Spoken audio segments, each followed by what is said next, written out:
Hello. Today I'm going to show you how to sync or reset your remote control keys of your Audi A1 or S1 Sportback.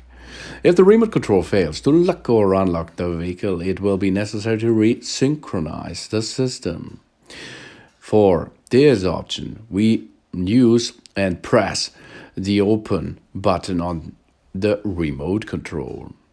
Then unlock the driver's door within 30 seconds by turning the key in the lock.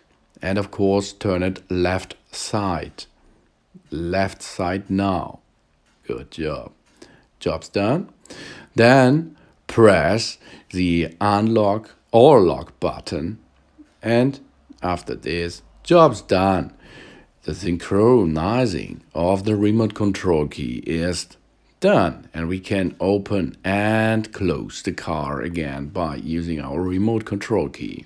Easy as you can see. Good job.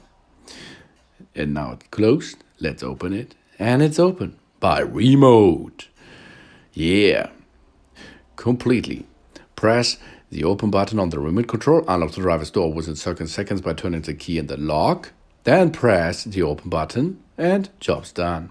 That it is. All. Only 3 steps, and your remote control is reprogrammed. Thanks for watching.